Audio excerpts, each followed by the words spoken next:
Welcome to Sri fibre news. ముందుగా headlines. YCP ప్రభుత్వంలో police వ్యవస్థను నాశనం చేస్తారని ఆరోపించిన హోంమంత్రి వంగలపూడి అనిత పోలీసులను కేవలం బందోబస్తుకే వాడారని ఆగ్రహం. విద్యాశాఖ అధికారులతో మంత్రి నారా లోకేష్ సమీక్ష. ఉపాధ్యాయ బదిలీల విషయంలో రాజకీయ జోస్యం తగదని హెచ్చరిక. అన్ని రాష్ట్రాల చీఫ్ సెక్రటరీలతో కేబినెట్ సెక్రటరీ రాజు వీడియో కాన్ఫరెన్స్. నీటి వనరులను అన్నింటినీ గుర్తించి జియో ట్యాగింగ్ చేయాలని సూచన.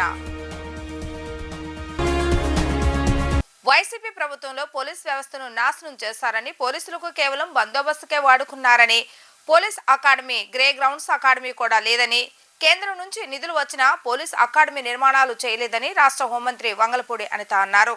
ఈ 12 రోజుల్లో చాలా అంశాలపై పరిశీలన చేశానని, గంజాయి రవాణా రాష్ట్రంలో బాగా పెరిగిపోయిందని, నేషనల్ క్రైమ్ రికార్డులో ఏపీని 3వ స్థానంలోకి తెచ్చారని అన్నారు.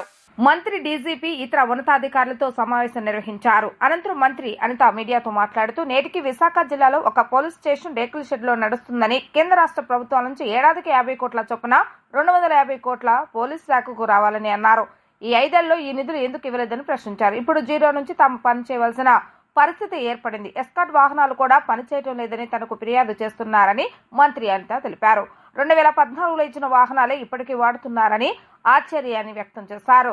పేపర్ పెన్ ఖర్చులకు కూడా గత ప్రభుత్వం నిధులు ఇవ్వలేదని మండిపడ్డారు. నిధుల కొరత వల్ల పోలీసులకు విధుల్లో ఇబ్బందులు ఎదురవుతున్నాయని, వైసీపీ ప్రభుత్వంలో ఒక కానిస్టేబుల్ ఉద్యోగం కూడా ఇవ్వలేదని విమర్శించారు. ఎటువంటి శిక్షణ లేకుండా సచివాలయాల్లో మహిళా పోలీసులు ఉన్నారని, వాళ్ళు ఏ విధంగా విధులు నిర్వర్తిస్తున్నారు, రాష్ట్రంలో గంజాయి రవాణాను పోలీసులు నియంత్రణ చేయలేదని, గతంలో సిఐడి ఎలా పనిచేసిందో అందరూ చూస్తారని అన్నారు. మంచి ఆలోచనతో పనిచేస్తే విప్లవాత్మక మార్పులు తీసుకురావచ్చని, అందరం కలిసికట్టుగా పనిచేసి పోలీసుల పనితీరులో మార్పు తెస్తామని ఆమె అన్నారు. లాస్ట్ 5 years కూడా పోలీసు వ్యవస్థ కంప్లీట్ గా నిర్లక్ష్యం వహించబడింది. కంప్లీట్ గా ఏ రోజైనా పోలీస్ వాళ్ళని మనం కాపలాలు పెట్టుకోవడానికో లేకపోతే వాళ్ళ చేత పని చేయించుకోవడానికో చూసుకున్నాం తప్పించి, పోలీస్ డిపార్ట్మెంట్కి కావాల్సిన ఇన్ఫ్రాస్ట్రక్చర్ ఉందా, పోలీస్ డిపార్ట్మెంట్ వాళ్ళకి కావాల్సిన ఇమ్యూనిటీస్ మనం ఇస్తున్నామా లేదా, పోలీస్ డిపార్ట్మెంట్ వెల్ఫేర్ మనం చూస్తున్నామా లేదా, అసలు పోలీస్ డిపార్ట్మెంట్కి ఏం కావాలి అని ఏ ఒక్క రోజైనా ఎవరైనా కూర్చొని మాట్లాడే సందర్భం వచ్చి ఉంటుంటే ఈ రోజు మా ఎదురుగా ఎన్ని సమస్యలు ఉండేవి కాదేమో అనిపిస్తుంది. ఈరోజు ఇప్పుడే మేమందరం కూడా డీసీపీ గారు అందరం కలిసి కూర్చునేటప్పుడు కొన్ని ఆసక్తికరమైన విషయాలు అనమాట.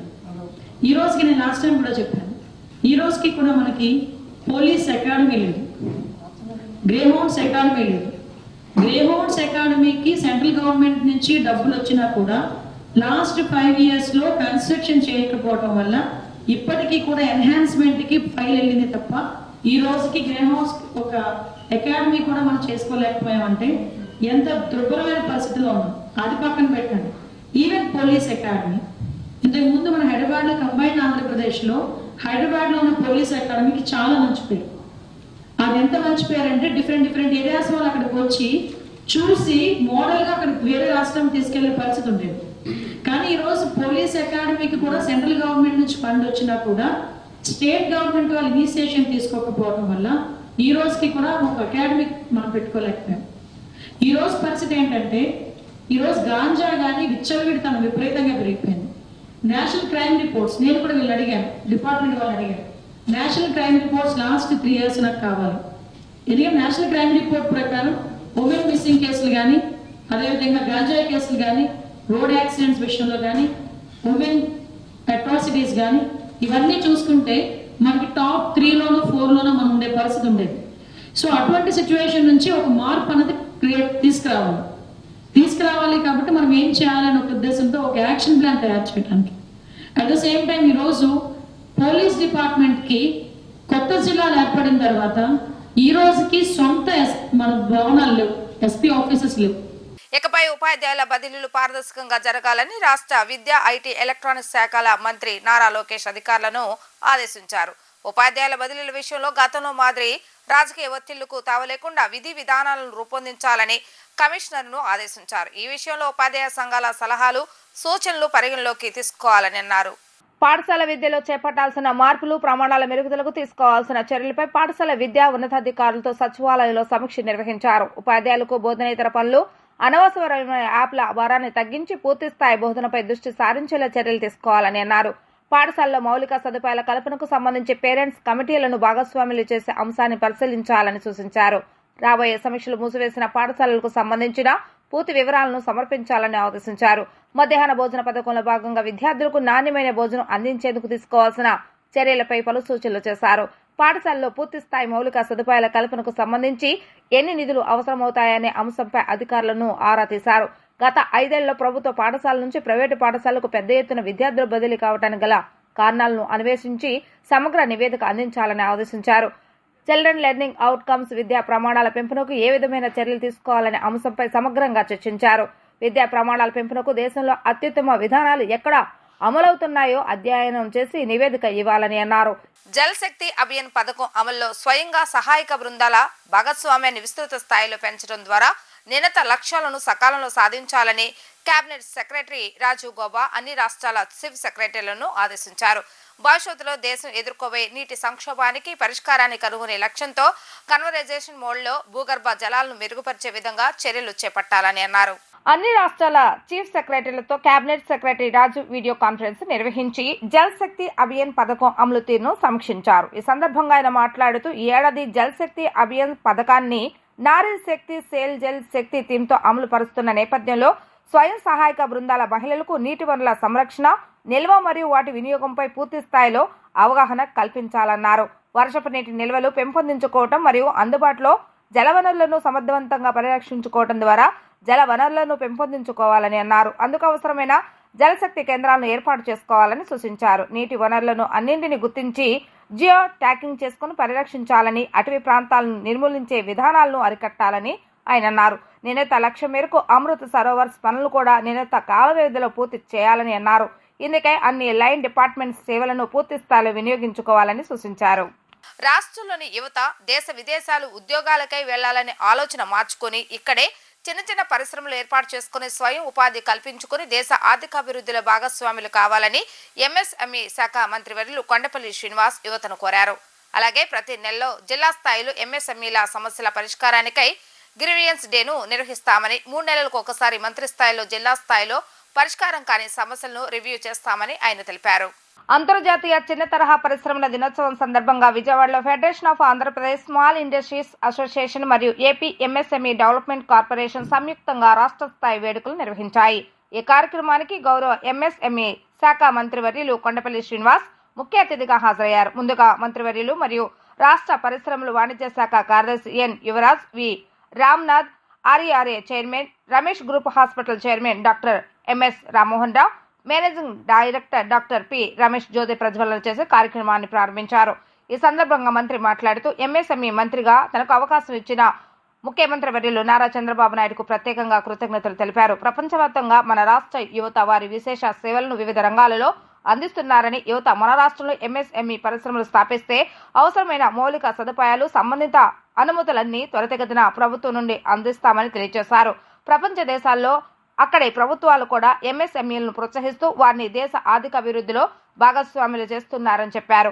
ఏపీ ఐఏఎస్ ద్వారా స్థానిక వనరులు బట్టి 1 డిస్ట్రిక్ట్ 1 ప్రొడక్ట్ కార్యక్రమాన్ని చేపడుతున్నామని, యువ పారిశ్రామికవేత్తలు ప్రపంచానికి ఏమి అవసరమో అధ్యయనం చేసి అటువంటి ఉత్పత్తులను తయారు చేసే యూనిట్లను నెలకొల్పాలని పేర్కొన్నారు. It's time for us to rethink on rebuilding the Andhra Pradesh, because the last 20 years we are more on service-based industries. Likewise, we have built engineering colleges, we have built strength for engineers like computer science or mechanical or electronic, give it, you name it. We are the strongest force in the entire world in terms of service industries. We have made our young minds stronger in giving the best service in all over the world. We see the CVOs or big leaders in big organizations like Google, Microsoft, or any other IT or mechanical or any industry. We have the Telugu boys excelling in a better way. We should give them a big applause. Now that we are very strong in the service base, we should rethink on rebuilding our industry side as well.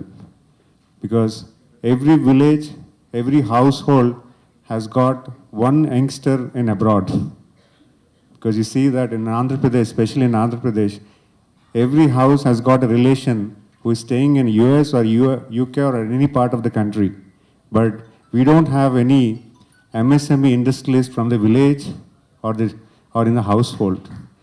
We should rethink on building young entrepreneurs, because Andhra as such, we have good sources of funding and our asset values are very good, and we only need a platform to establish our MSME, any industry. It could be MSME or a large scale industry.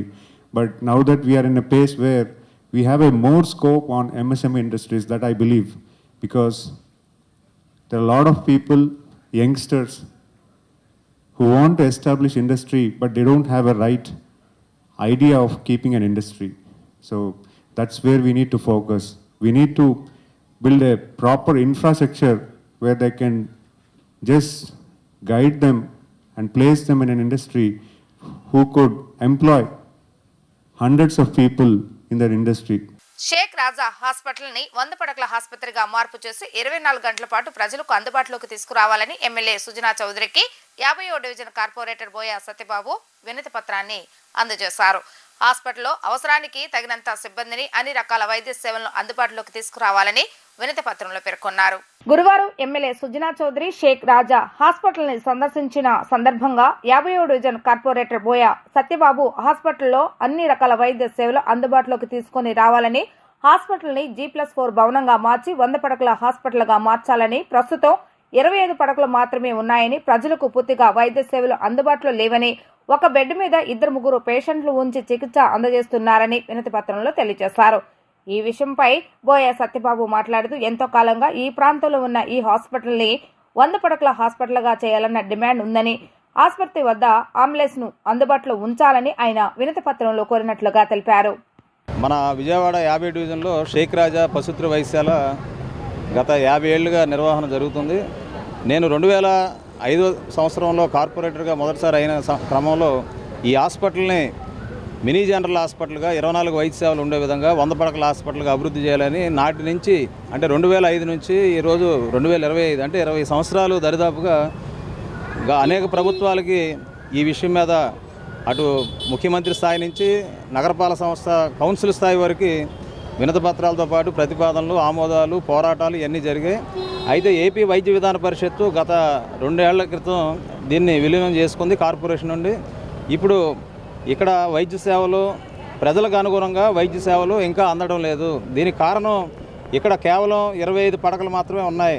ఇక్కడ ఒక్కొక్క bed మీద 2-3 పేషెంట్లని ఉంచి వైద్యం చేయాల్సిన పరిస్థితి.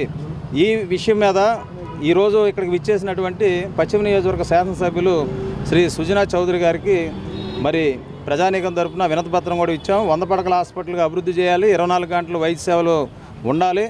అలాగే ఇక్కడ ఈ వైద్య సేవలకి మరి ఇక్కడ ఉన్నటువంటి భవనం ఏమాత్రం సరిపోదు.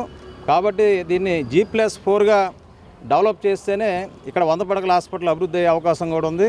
అలాగే తగినంత మంది వైద్య సిబ్బందిని కూడా పెంచాలి. ఎందుకంటే నైట్ టైం ఒక డాక్టర్ మాత్రం ఇక్కడ అందుబాటులో ఉంటున్నారు.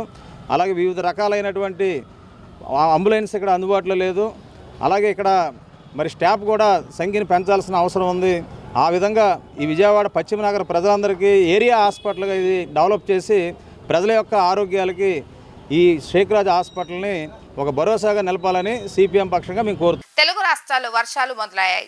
ఉపరితల ఆవర్తనం ద్రోణి ఎఫెక్ట్తో తెలుగు రాష్ట్రాలు అక్కడక్కడ వర్షాలు కురుస్తున్నాయి. కొన్ని చోట్ల భారీ వర్షాలు కురుస్తున్నాయి. ఈ క్రమంలో వాతావరణ శాఖ ఏపీకి 5 రోజుల పాటు వర్ష సూచన చేసింది. తెలంగాణలో 2 రోజుల పాటు వర్షాలు కురుస్తాయని వెల్లడించింది. ద్రోణి ప్రభావంతో ఉత్తరాంధ్ర జిల్లాలు విస్తారంగా వర్షాలు కురుస్తున్నాయి. కోస్తాంధ్ర, రాయలసీమలో రాబోయే 5 రోజులు తేలికపాటి నుంచి మోస్తారు వర్షాలు కురిసే అవకాశం ఉందని అమరావతి వాతావరణ కేంద్రం తెలిపింది. నేడు పార్వతీపురం, అల్లూరి, విశాఖపట్నం జిల్లాలో అక్కడక్కడ పిడుగులతో కూడిన వానలు పడే అవకాశం ఉందని పేర్కొంది. కాగా రాత్రి నుంచి విజయవాడలో ఎడతెరపని లేకుండా వర్షం కురుస్తుంది. తెలంగాణలోనూ పలు జిల్లాల్లో వానలు కురుస్తున్నాయి. హైదరాబాద్లో అక్కడక్కడ వర్షం కురుస్తుంది. గురువారం, శుక్రవారం కోస్తాంధ్రలో అక్కడక్కడ మోస్తారు భారీ వర్షాలు పడే అవకాశం ఉందని, భారీ వర్షాల నేపథ్యంలో లోతట్టు ప్రాంత ప్రజలు అప్రమత్తంగా ఉండాలని ఏపీ ఎస్డీఎంఏ ఎండీ రోణంకి కుర్మానాథ్ వివరించారు. శుక్రవారం మన్యం, అల్లూరి, విశాఖ జిల్లాలో పిడుగులతో కూడిన తేలికపాటి మోస్తారు వర్షాలు కురిసే అవకాశం ఉందని తెలిపారు. మాజీ ఎమ్మెల్యే వైఎస్ఆర్సీపీ నేత పిన్నెల్లి రామకృష్ణారెడ్డికి మాచర్ల కోర్టు 14 రోజుల పాటు రిమాండ్ విధించింది. పటిష్ట భద్రత మధ్య ఆయన నెల్లూరు సబ్ జైలుకు తరలించారు. పోలింగ్ రోజున తెలుగుదేశం ఏజెంట్పై హత్యాయత్నంతో పాటు కారంపూడి సీఐపై దాడి కేసులో పిన్నెల్లికి మాచర్ల కోర్టు రిమాండ్ విధించింది. ఈవీఎం ధ్వంసంతో సహా మరో కేసులో న్యాయమూర్తి బెయిల్ మంజూరు చేశారు. అంతకుముందు హైకోర్టులో ముందస్తు బెయిల్ కోసం పిన్నెల్లి దాఖలు చేసిన పిటిషన్లు ఉన్నత స్థానం కొట్టివేయడంతో రామకృష్ణారెడ్డిని పోలీసులు అరెస్టు చేశారు. సార్వత్రిక ఎన్నికల పోలింగ్ రోజు ఈవీఎం ధ్వంసంతో పాటు అలర్ల కేసులో అరెస్టైన మాచర్ల మాజీ ఎమ్మెల్యే పిన్నెల్లి రామకృష్ణారెడ్డికి కోర్టు 14 రోజులు రిమాండ్ విధించింది. మాచర్ల జూనియర్ సివిల్ జడ్జి ముందు ఆయనను బుధవారం రాత్రి ప్రవేశపెట్టారు. ఈవీఎం ధ్వంసంతో సహా ఓటర్లను భయపెట్టిన 4 కేసుల్లో న్యాయమూర్తి విచారణ చేపట్టారు. 2 కేసుల్లో పిన్నెల్లికి బెయిల్ మంజూరు కాగా మరో 2 కేసుల్లో రిమాండ్ విధించారు. పిన్నెల్లిని నెల్లూరు జిల్లాకు తరలించాలని న్యాయమూర్తి ఆదేశించడంతో పటిష్ట భద్రత మధ్య ఆయన తీసుకువెళ్లారు. సార్వత్రిక ఎన్నికల పోలింగ్ సందర్భంగా వైఎస్ఆర్సీపీ అభ్యర్థి పిన్నెల్లి రామకృష్ణారెడ్డి పాల్వాగేట్ పోలింగ్ కేంద్రంలోకి వెళ్లి ఈవీఎం ధ్వంసం చేయడంతో పాటు అడ్డుకోబోయిన తెలుగుదేశం ఏజెంట్పై దాడి చేశారు. అనంతరం పోలింగ్ కేంద్రం వెలుపల మరో మహిళపైన దాడికి యత్నించారు. పోలింగ్ ముగిసిన తర్వాత రోజు అనుచరులతో కలిసి కారంపూడిలో విధ్వంసానికి పాల్పడమే కాక అడ్డుకోబోయిన సీఐ పైన కూడా దాడి చేసి గాయపరిచారు. ఈ ఘటనకు సంబంధించి పిన్నెల్లి రామకృష్ణారెడ్డి సోదరులతో పాటు అనుచరులపైన కూడా కేసులు నమోదయ్యాయి. తమకు ప్రతిపక్ష హోదా ఇవ్వాలని సభాపతికి జగన్ లేఖ రాయటం సిగ్గుచేటని TDP Kadapa MLA R Madhavi Reddy ఎద్దేవా చేశారు. మొత్తం సభ్యులో 10వ వంతు ఉంటేనే ప్రతిపక్ష హోదా వస్తుందని, ఈ విషయంపై కనీస అవగాహన లేకుండా జగన్ కోరటం విడ్డూరంగా ఉందని అన్నారు. 6 ఎమ్మెల్యేలను పీకేస్తే టీడీపీకి ప్రతిపక్ష హోదా పోతుందని అన్న మాటలు జగన్ మర్చిపోయారని వారన్నారు. మంగళగిరిలోని పార్టీ కేంద్ర కార్యాలయంలో ఆమె మీడియాతో మాట్లాడుతూ మొత్తం సభ్యుల్లో 10వ వంతు ఉంటేనే ప్రతిపక్ష హోదా వస్తుందని, ఈ విషయంపై కనీస అవగాహన లేకుండా జగన్ కోరటం విడ్డూరంగా ఉందని అన్నారు. 6 ఎమ్మెల్యేలు పీకేస్తే టీడీపీకి ప్రతిపక్ష హోదా పోతుందని తాను అన్న మాటలను జగన్ మర్చిపోయారని ఆమె ప్రశ్నించారు. ముఖ్యమంత్రి అయితేనే మీరు అసెంబ్లీకి వస్తారా? అలాంటప్పుడు పులివెందుల ప్రజలు మీకు ఓటు వేసి ఎందుకు గెలిపించారు అని నిలదీశారు. మీ నియోజకవర్గ సమస్యలు మీకు పట్టవా అని ఆమె అన్నారు. జగన్ ఇప్పటికైనా అధికార భ్రాంతి నుంచి బయటికి రావాలని అన్నారు. వైసీపీ పాలన నష్టపోయిన వ్యక్తి లేరన్నారు.